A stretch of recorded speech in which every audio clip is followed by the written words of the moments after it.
Oh, what a cute little bunny.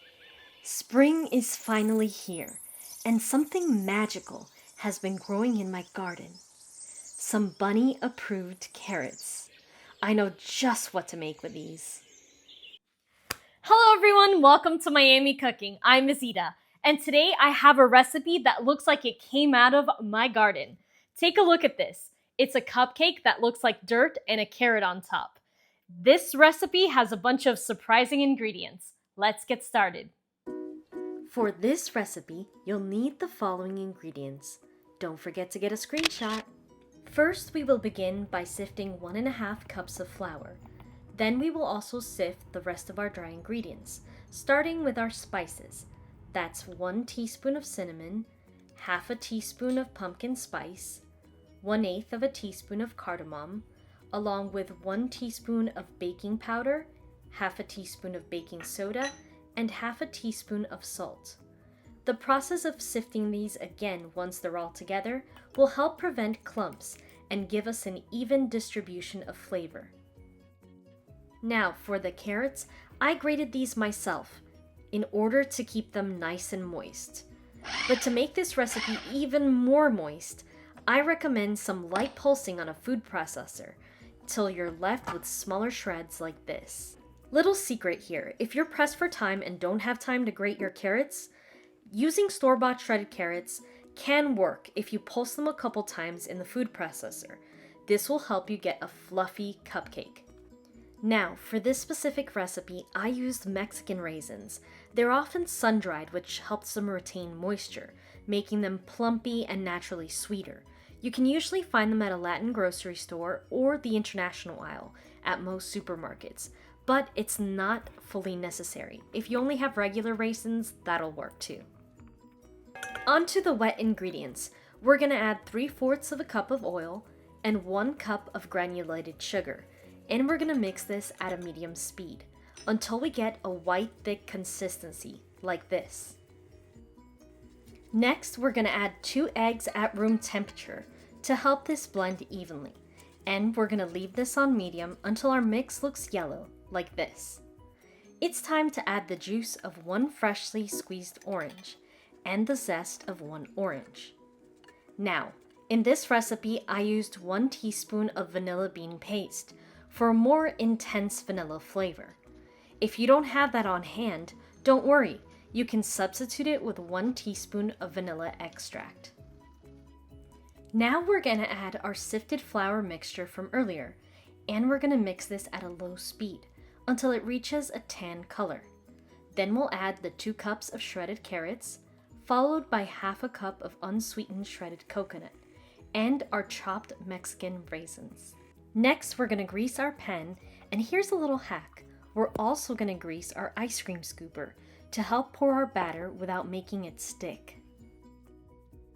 Once we have poured all the batter in, we're gonna place this inside the oven at 350 degrees for about 20 to 25 minutes, or until you can tell it's done.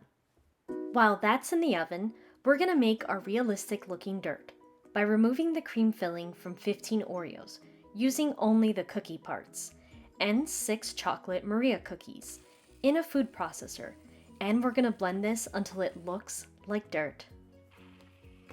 If you want cute and little strawberries like these that are nice and sweet, I recommend you find these at Aldi's, Target, or Costco. They're from a brand called Wow Dreamberry. After you've washed and completely dried all your strawberries, you're gonna start melting your candy melts, 30 seconds at a time, until it's slightly soft, and you're gonna stir this until it completely melts into a smooth consistency. Now it's time to dip the strawberry. I recommend tilting your bowl slightly sideways and holding that bowl at an angle so that you can easily move around the strawberry up until the top.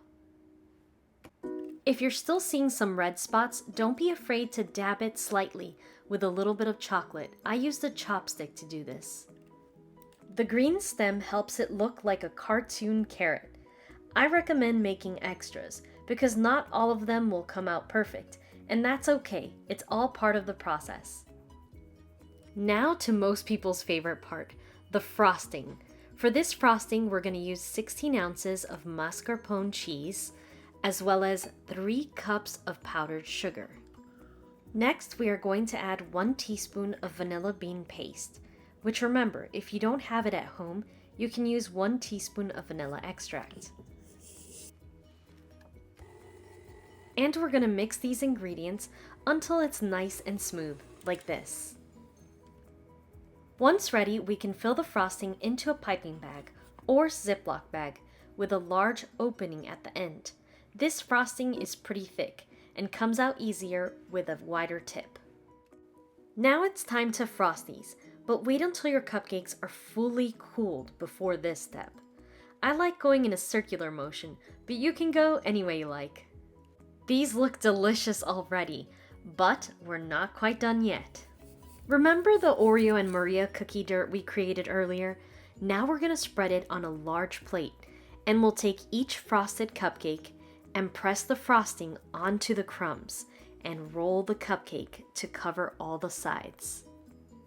Now for the carrot on top. You can use some leftover frosting like a glue to stick the small strawberries onto your cupcakes. Then you can cover the edges with ground flaxseed or leftover cookie crumb dirt. This effect will give it a more dimensional look, as if the carrot tops are popping out from the ground. And now for the final touch. We're going to sprinkle the leftover cookie crumb dirt on top of our carrots. This will give this an even more realistic look. These cupcakes are a different take on carrot cake, literally. They're bright with citrus touches and spices.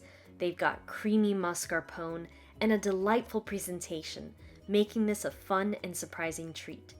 This dessert is great even for those who may not be fans of carrot cake, because it's just that delicious. Don't forget to check out my Easter playlist for more recipe ideas. Thanks for watching. Be sure to follow me on TikTok and Instagram.